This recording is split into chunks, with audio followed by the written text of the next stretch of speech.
Thank you so much. And thank you, thanks to UPS and for offering a wonderful opportunity to showcase great academic institutions and what we're doing to prepare students to really be successful in industry. And thanks also to Rob and the judging panel for obviously doing an outstanding job. Just perhaps a little biased here, but it was a fun competition to really be able to put together really the exceptional work that we're doing at University of Cincinnati. I am here solo. This is a reprise of the presentation that we gave on Sunday. Unfortunately, Dr. Mike Fry wasn't able to stay. He had a course he had to teach that he needed to get back to campus for, and our two students, our graduate student, Dan Shaw, and our undergraduate student, Lizzie Danevsky, both had to get back to their day jobs. So it's just me. I'm just going to walk through the slides and provide as much context as I can. We have a couple videos that are part of the presentation. We're going to roll those, and we'll kind of see where it goes from there. We'll entertain as many questions as possible. One of the instigators of the whole program is with us today, Dr. Jeff Kam. He'll be fielding any questions that I fall down on my sword on there. So anyway, so University of Cincinnati, we've been connected with the industry not quite since our inception, but the university itself is celebrating its 200th anniversary this year. It was founded the same year as University of Virginia, and it has a pretty interesting past. One of the noteworthy things is that in 1906, it established a co-op program, the first co-op program in the country, and its intent was to have students learn and then apply those skills in a rotation with local companies, so they could truly learn how to apply what they're picking up in their education pursuits. That still thrives and exists through to today, and it's just one of the early examples of how UC really took advantage of its urban environment and really partnered up with local companies. The department, the academic department at the Lindner School of Business is called OBAIS, for Operations, Business Analytics, and Information Systems. It marries together three of the most important disciplines in the area of analytics. And the department itself has celebrated its 50th anniversary last year. It was established in 1968.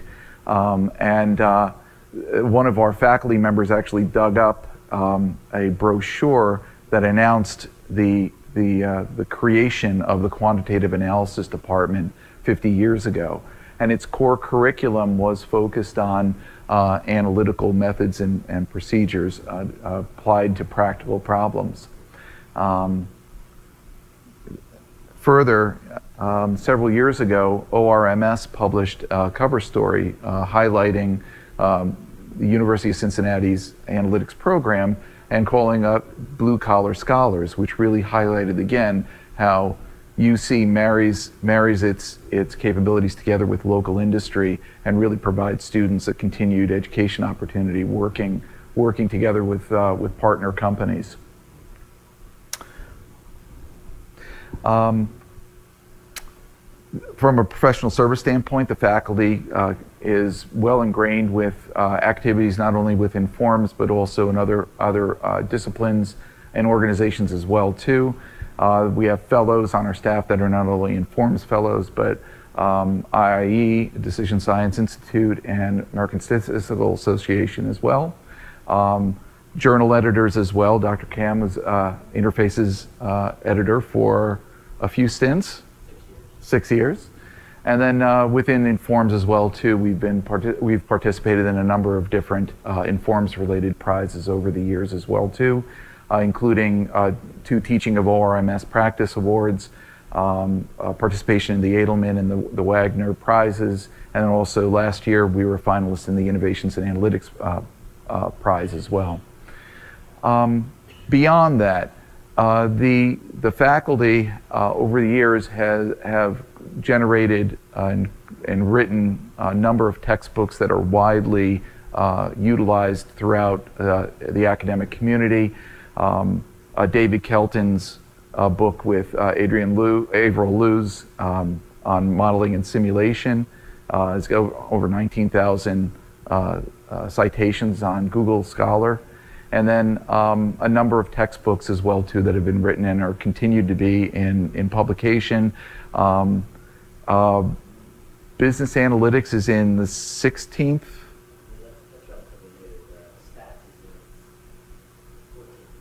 14th edition, yeah.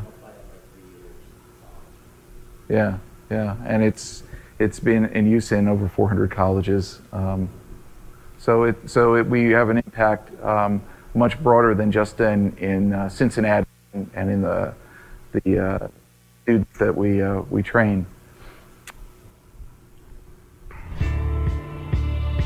I came up for sabbatical in 1978 and decided that what I wanted to do from sabbatical was something different than most faculty members had done. Is you go to another university and you see how things work there and then you come back. What I wanted to do is to go to industry and learn what they're really doing there, get out of the ivory tower. So my department head at the time, Norm Baker, wrote to a friend of his at Procter & Gamble. He set things up for me to go down to Procter & Gamble and work on my sabbatical. So I did. And when I got down to Procter & Gamble, I met a lot of their people, one of which was Mike Doherty. And Mike and I worked together on a lot of projects, really. Well, with a focus mostly on solution procedures for mixed integer and integer programming problems, which P&G had a lot of. Dennis and I worked on what resulted in 3 books that were all about mixed integer programming and special techniques with Bender's decomposition. And we applied and tested them computationally on real P&G problems. But it also gave an opportunity for me to learn more about UC. And Dennis introduced me to the department chairman here at the time, and I ended up being an adjunct faculty for 9 years, teaching evening courses, mostly in the MBA quant area. One of Dennis's students, PhD students, came and did a summer project for P&G. Ended up saving $99,000, I remember. If only he got one more thousand, he could have said $100,000. These 3 books were foundations for training that we did inside P&G, where we actually drew together people from the broader math community across the entire corporation so that they could understand and apply these and also know the resources that produce them and that they might be involved if needed on future projects. After I got finished with the associate dean and came back to the department, Jeff Cam asked me to maybe set up a center for productivity improvement, where what we would do is we would work with companies around the area and help them with some of their OR statistical problems. And at the same time, we could bring in some grant money for the department that would help with travel and different things like that you need. And the first project we did was Cincinnati Gas and Electric. And that happened to be a statistically oriented one where we did a large-scale sample survey, stratified sampling and so on, of their energy usage by their customers. So that was probably a good lead-in to P&G later coming to us and asking if we could get involved with the Strategic Global Effectiveness Project. And of course we did, and that led to some modeling and some very innovative kind of approaches to problem solving too. It had some decomposition involved in it that we were able to recognize because of our work in special structures and so on. But it also got geographic information systems involved, GIS. And one of the P&G people, Franz Dill, was expert in that. And he was able to take the solutions that we were generating and put them on a graph of the United States and show all of the network arcs simultaneously with the solution. there was a spotlight on quantitative methods, and as you said, they came through and really shown and proved in a very stressful corporate time that they could make a big impact on the bottom line and give an endorsement for the background philosophy of using quantitative methods for any critical business problem. And that was, I think, the real legacy of that project. Mike, do you have an idea about how much money that saved P&G? I think that might have been over $1 billion. Wow. So the relationship between those two gentlemen that was forged in the 70s really came to life 15 years later when Mike Doherty called Dennis up and said that P&G is in a world of hurt. During the 80s were not kind to P&G for a number of reasons. One of the problems was that there was an enormous amount of overcapacity in their supply chain, and Dennis reached out to UC and said, are there ways that UC can help us work on the project in an effective way? And in my view, in fact, this is where I came into the picture, and actually where Dr. Cam came into the picture. We became involved and became partners on working on this project together, on consolidating massive amounts of operations throughout North America for P&G. It was unique in that there was an optimization component of this. There were decision analysis methods that were applied, and then there were visualization methods as well, as Dennis had mentioned at the latter part of the video. It was a significant project, and it in and of itself led to three substantial things. One is in 1996, we entered into the Edelman competition, and we were a finalist for that prestigious prize. But secondly, it established at P&G a quantitative analytic program for the supply chain business. A global supply chain analytics is what we were called. And that was a group that I then led for the next 20 years at P&G. And that group went on to, again, compete in the Edelman Prize as a finalist, and then also eventually also won the Informs Prize. The last thing that took place was what Dennis also mentioned that was started, and that was the Center for Productivity Improvement, which continued consulting with businesses around Cincinnati and helping them solve their problems using quantitative methods. That foundation then for the next 15 plus years then led eventually to establishing in 2012 the Center for Business Analytics. Its purpose was to really be the formal conduit between the academic department and the broader business community. And it was established in order to support the ecosystem that existed between faculty pursuing their research interests, students, of course, learning to gain skills to be able to effectively use them in industry, but also business leaders wanting to learn how to take this thing called analytics and apply it most effectively within their organizations. And then finally, practitioners, those that are not necessarily wanting to continue a degree program, but those that want to just continue to sharpen their skill set on an ongoing basis. And I'll speak to you in a minute about how we go about doing that. The center was originally established with 10 founding companies, including Procter & Gamble, Macy's, Kroger, GE Aviation, and Great American Insurance. Over the last 7 years, we've now grown that to over 25 different companies that are members. These members provide financial support for the center, but the important thing is that we've spread it to be not just about large global corporations that we're very lucky to have based in Cincinnati, but also spread out into local businesses that are privately owned, as well as nonprofits as well. And we'll talk about an interesting project here in a moment that we did with a local academic institution. I think finally too, we're not just Cincinnati based. We've grown to attract companies from outside of Cincinnati as well too. That includes Ryerson Manufacturing in Chicago, Alliance Data in Columbus, Ohio, as well as Principal Financial in Des Moines. And we have interest from other companies as well too. So it's a growing and thriving center. So what do we do in the center?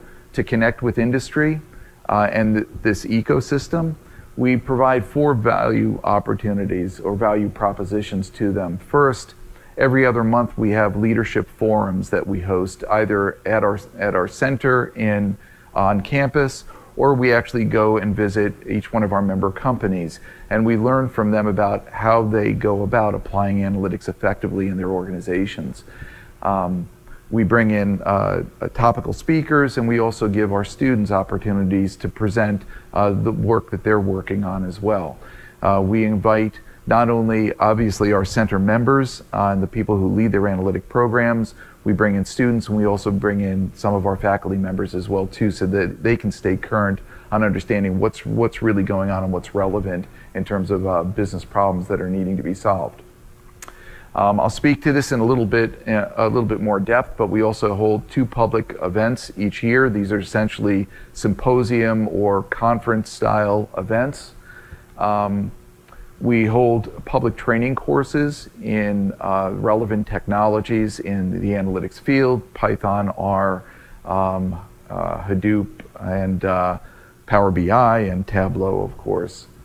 Last, but absolutely not least, what we really do is we go back to being the blue-collar scholars that we are, and we take our students, predominantly focused on our graduate students, although we have an undergraduate program as well, but our graduate program, which is now about 96 students, we feel that it's part of our mission in the center to try to give those students as many opportunities to go out, try to understand a business problem, and try to solve it as effectively as they possibly can. And I'll go into more depth about that in a minute.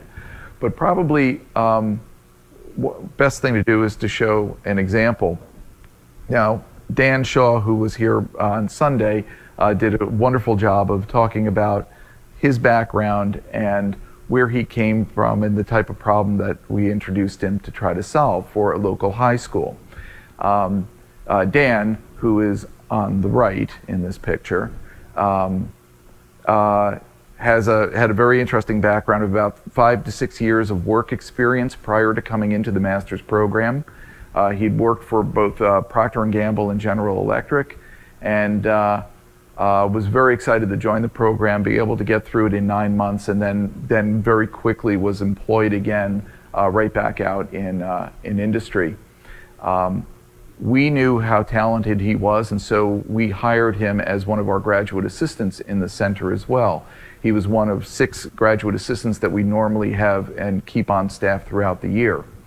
And we do that because a company can come to us at any time during the year with a business problem, and we want to be able to take our graduate students and put them to work on it. And that's exactly what happened to Dan. Dan started the program in mid-August, and by the end of August, we had introduced him to St. X High School, who had come to us with a unique and interesting problem. And rather than listening to me describe it, let's listen to Mike Gordon talk about it. My name is Michael Gordon. I'm the head athletic trainer at St. Xavier High School in Cincinnati, Ohio, and I've been at St. Xavier for 14 years, and also I'm a teacher there as well. We were approached to try out some GPS technology through Catapult Sports, and we were intrigued by the idea of tracking athletes. And I had spoken with some of my colleagues with the Cincinnati Bengals and with the Bearcat football team as well. We were really trying to figure out how can we best train and prepare our athletes the best we can to be able to perform at their highest level for game days. So we first had 15, and now we had about 20 guys that were wearing GPS tracking devices. That was telling us their speeds, that was telling us their high-speed volume, their heart rates at key moments and different times. Typically we'll play on Friday nights. How do we better mimic a good week of practices Monday through Thursday to prepare them really well for Fridays? At first we were just collecting data for the data's sake, and then we started to kind of look deeper into it and try to figure out what do we really need to see here. And there's a lot of volume of data. I mean, just an ungodly amount information that we were trying to sift through, and we really didn't know where to start. We approached UC trying to figure out, were there people that could do this? Was there anybody on campus that could look at this data and figure out a way to help us? We were kind of pointed towards the UC Business Analytics Center because they were able to look at this in an analytic form and say, how can we find the problem, fix the problem, and give a solution to the problem that we were trying to figure out. Is how do we do this faster? How do we look at all this data, and how do we help our athletes perform at their highest level? The first year that we used this product, we had 156 missed games due to injury from starters or potential starters. So we played in 15 games that year. So that's about 10 starters a game that were missing due to an injury. And we were trying to look at all the data and sift through that. And one of the things that we found was, on our Monday, Tuesday, Wednesday, we had our volumes and our intensities, and we were looking at the total volumes. And on Thursday, we had our volumes and intensities, and Thursdays were jumping up like crazy. So for an hour and 15 minutes, they're doing more volume and more intensity 27 hours before a football game was going to happen. But when this should be the time we're tuning things up, we're getting recovery, we're resting their legs, we're getting them prepared in tip-top shape for the Friday night football game. On Thursdays, we were killing them. We were able to take this information to our coaching staff and say, Thursdays need to change, because what we're doing is we're adding up Monday through Wednesday, and it equals the amount of volume we were doing on Thursdays. When we made that change, we saw a decrease down from 156 missed games due to injury all the way down to 21 missed games 2 years ago. And then last year we had 13 missed games due to injury. We wound up winning a state title in it that year, and it was a crazy year.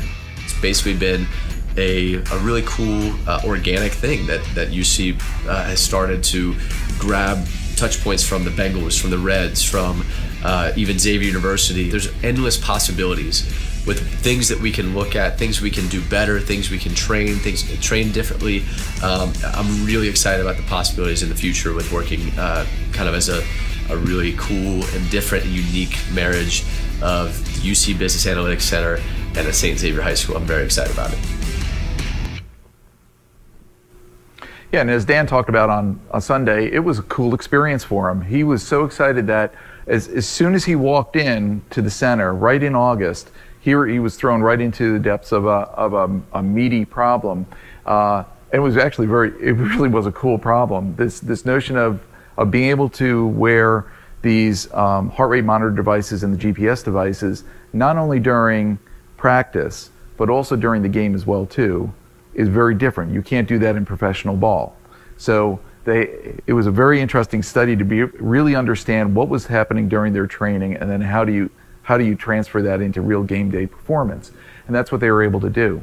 But Dan talked about his learning process to better understand how do you really solve this problem. They first learned about what these sensors were, how they work. They connected with the company that produced the sensors, better understood how do they work. Is the sensor data consistent all the time? And the answer is no, it's not, because of various anomalies that take place in sensor data. And that was kind of an aha moment for them and for me too, in that sensor data is not always consistent. It's not clean data. They had to spend a lot of time really learning how to clean it up appropriately. They utilized both the software that came with the vendor itself to better understand movement on the field, acceleration, etc. But they needed to dive in deeper to really understand on a player-by-player basis what was really happening each day during the course of their regiment, and even deeper, what are the actual exercises that the players were doing on each given day. It's not represented here, but that's basically what they got into, were the types of drills, which ones were causing the most exertion for them. And the key thing, again, as Mike mentioned, they were finding that the heaviest exertion was taking place the day before game day. And by doing an adjustment to that training regimen during the day, halo effect perhaps, but they went on, they won the Division I state championship that year. We'll take that as a win. So Dan did a wonderful job talking this through, and it's one example of what we do with our students to coach them through really having meaningful results. Dan did such a great job on that project. We knew through relationships that we had with some of the professional teams in Cincinnati that perhaps a good idea would be to bring Dan in front of our athletic director, Mike Bone, and also invite some of the analysts from some of the professional teams to come in for a presentation. Well, Dan gave his presentation over the course of about 40 minutes or so, but then as soon as the presentation ended, the conversation continued for the next 45 minutes. And what we learned is that the analysts from the Reds actually did not know the analysts from the Bengals, and they didn't know the analysts from FC Cincinnati, our soccer team. So that was a big revelation, and we felt, let's take that energy and let's continue it. And so since then, we have about 2 to 3 times a year a collaborative meeting where we come together, we talk about areas of improving performance both on the field, recruiting, as well as front office related efforts in terms of fan experience and engagement.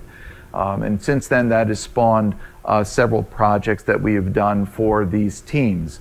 What's also of interest here is Cincinnati Children's. What we've learned through this process is that Cincinnati Children's Hospital actually has a state-of-the-art head trauma research facility. And it's upstream research, but there was a great interest by the teams to better understand head trauma injuries and what are the things that are relevant that are contributing to it and can be done to minimize it. We worked on a project with them to better understand trauma impacts that take place, and it was a whole project unto itself. The outcome of that is that we had two of our faculty members, as well as a PhD student, do some very dramatic improvements in being able to detect head trauma injuries just from stream data. And they went from being able to detect from a false positive rate of 22% to 84%. And that is actually publishable results, and they're in the process of actually writing a paper for that. So we're very proud of what we've been able to do here with these teams, and it's just another example of how we're partnering on up with industry. As I mentioned before, we do have events twice a year. We just had our 8th annual Analytics Summit 2 weeks ago. We attracted 375 people to it. We hold it in a professional convention center, and we bring in a number of keynote speakers over the course of the years. We've had leaders in both industry as well as in academia talk about relevant issues and trends that are taking place, and then we populate that on out with leaders from our business members who come in and provide use case examples of applications of analytics. It's a very successful event that we host. The other thing that we do, as I mentioned, throughout the year, we hold 2-day training courses, and these are so well received that we continue to add to the roster for them. And part of the success is the quality of the educators that we're able to put in front of people, members of the community who come in for these courses. It just leverages what it is that we do best, and that is we educate. And we're able to do that, and I'll talk about some of those educators here in a moment. But let me talk a moment here about the master's program at UC. The program itself is rigorous in terms of who it accepts into the program. You have to have a technical undergraduate degree, engineering, comp sci, applied math. You have to have that. History majors do not apply. And as well as the cutting level on acceptance is years of experience in a practical and an applied way. Many of our students have between 3 to 5 years of relevant work experience before they come into this program.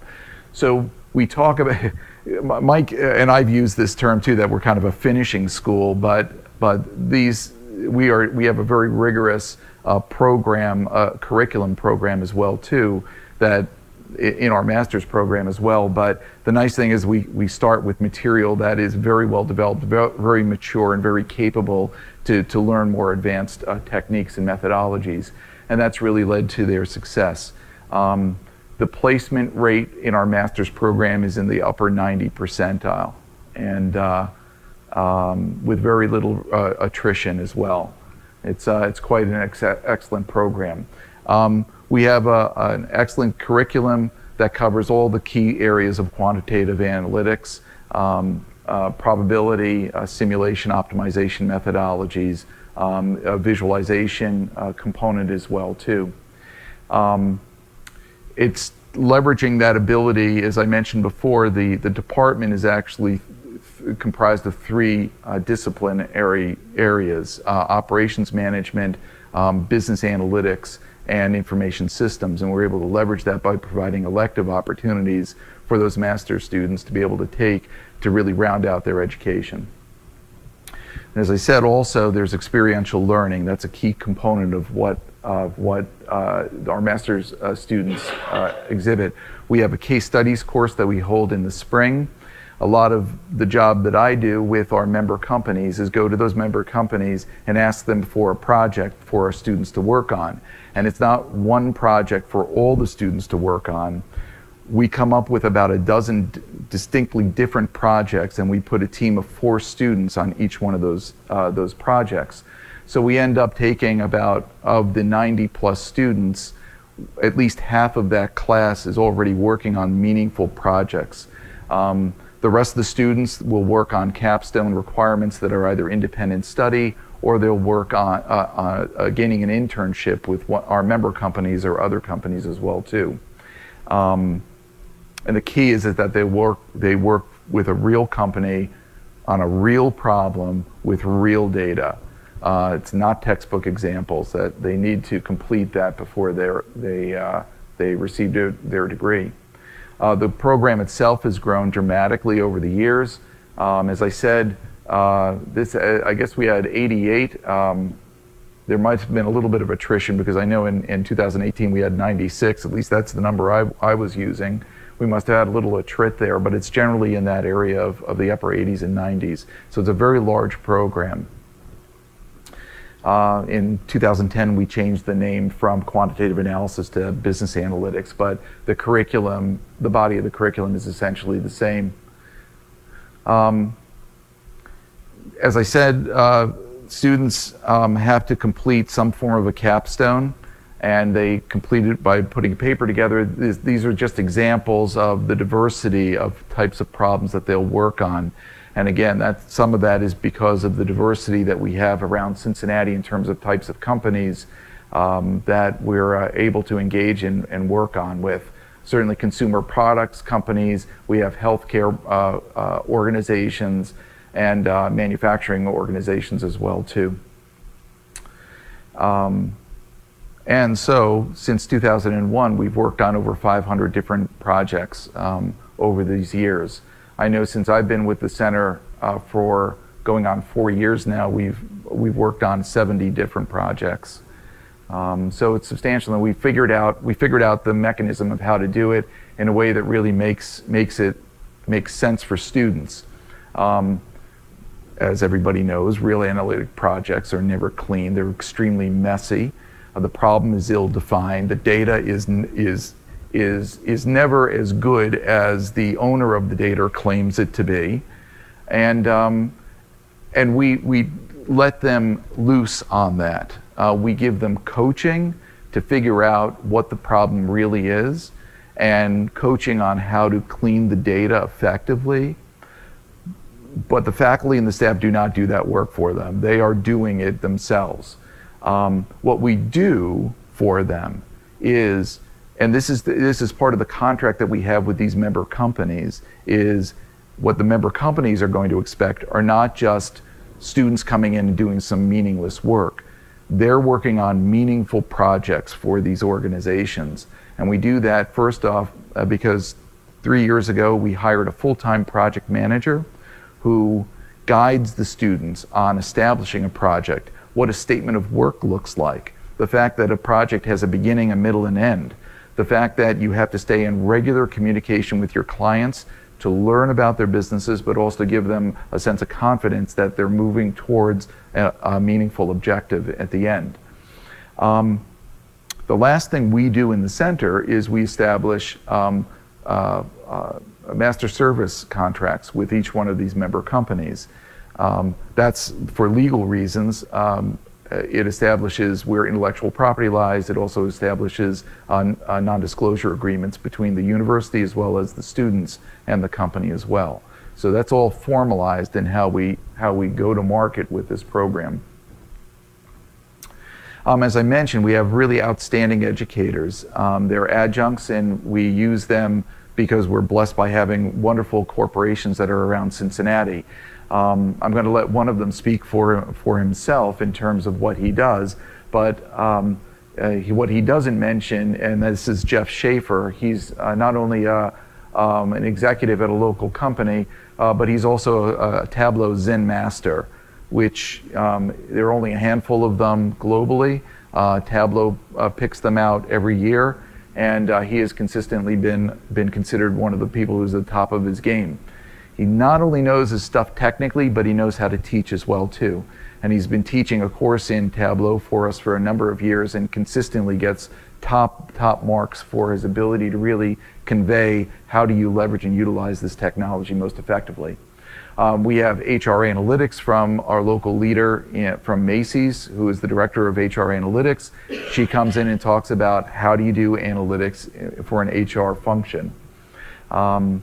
I'm going to stop there. I'm going to let Jeff speak for his role.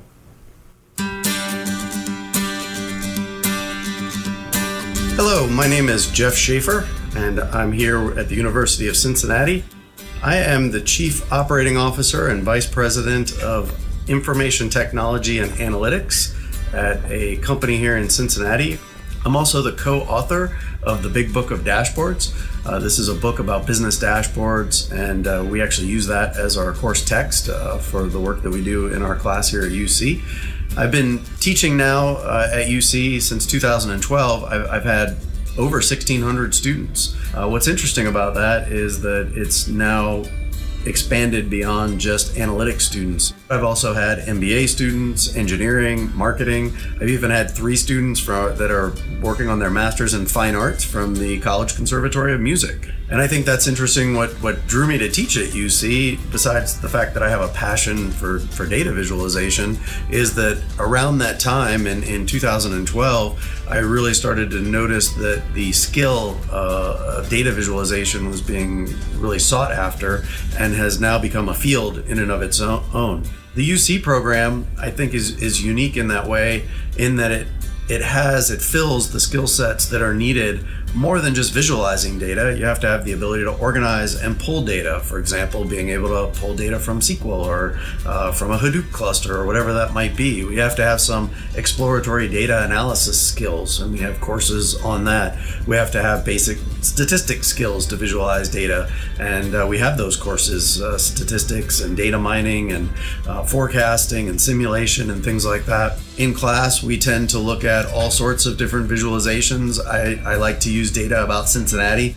For example, the snow plows when they're clearing the snow in Cincinnati, or the cell phone towers in Cincinnati and the location of that. One that I love to show in class and talk about is from the open data portal here in Cincinnati is the trash routes. And so I visualize the trash routes through the different days of the week. I start by showing trash day at my house, where all the trash trucks are moving through the streets, and kind of visualize the way that the trucks move. And then I go day by day and show the different trash days. And so that's all fun.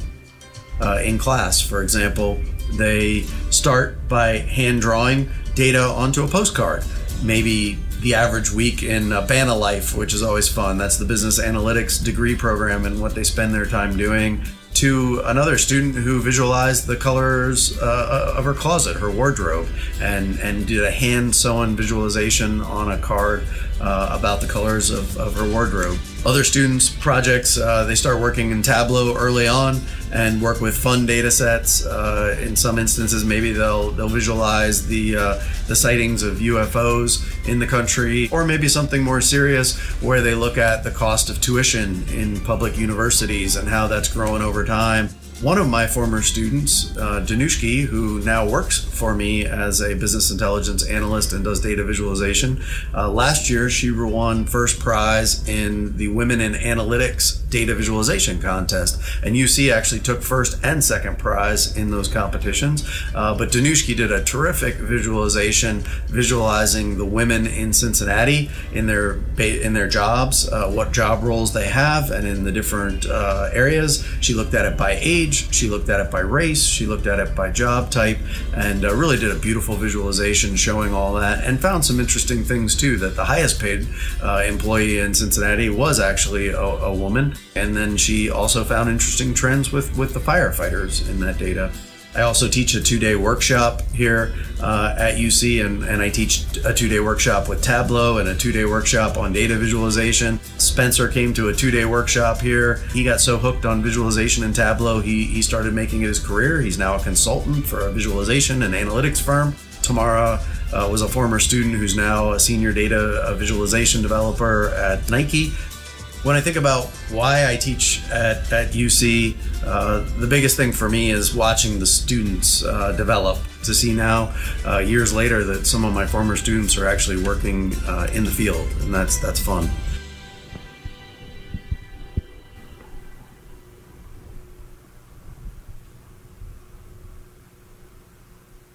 Yeah, so the program itself has been recognized recently over the course of years. We have different rankings. However you want to take rankings.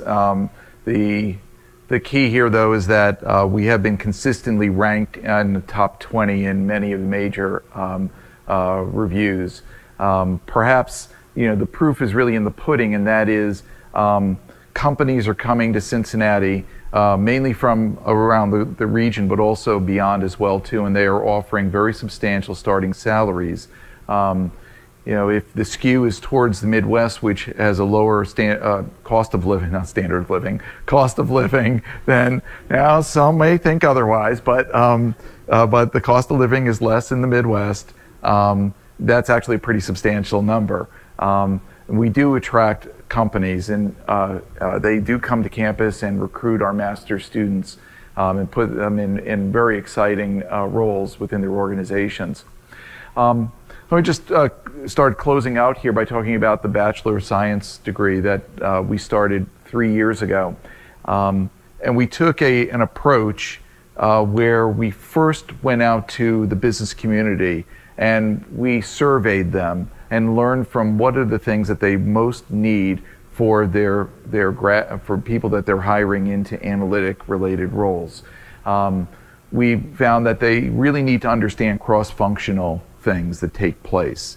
The notion of collaboration across functions is extremely important. On-the-job experience in some form, so through internships or co-ops, is important to them. International experiences, study abroad programs, again, important to them in their criteria. And then the fact that they needed that deeper technical training in analytics. While I am not an academic. I can barely say it. I do know that the calculus level program courses that are requirements for this are engineering grade and not arts and sciences grade mathematics. So there's quite a deeper level of rigor there that's required as a prereq to come into the program. We were lucky to have another talented student of ours who just did a fabulous job presenting on Sunday. I won't pretend to do as nice a job as she did. Lizzie Danevsky, she's an honor student, multiple degrees that she pursued. During the course of her years as an undergraduate at UC, she completed 6 co-op assignments. So she was regularly rotating between industry and coursework. Her first 3 co-ops were with a financial firm, and she decided that finance was not really the route that she wanted to take. Her latter 3 were with a company I believe called IBM, who then hired her full time, and now she works for them as a consultant. She was just very excited about the quality of the work that she was able to do. She came into this program as one of her co-op assignments, and I take that back. It wasn't with IBM, but she did 3 co-op assignments with the city of Cincinnati in their Center for Productivity, essentially, productivity improvement, where she was able to leverage and utilize more descriptive analytic methods to really understand crime statistics that took place in and around Cincinnati, and provided value to them on that. So she did, again, a wonderful job in this area.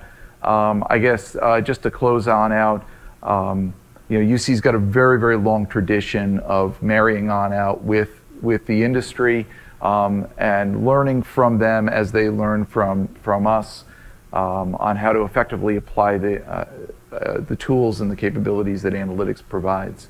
So with that, I believe that's it. I guess we have. Thank you.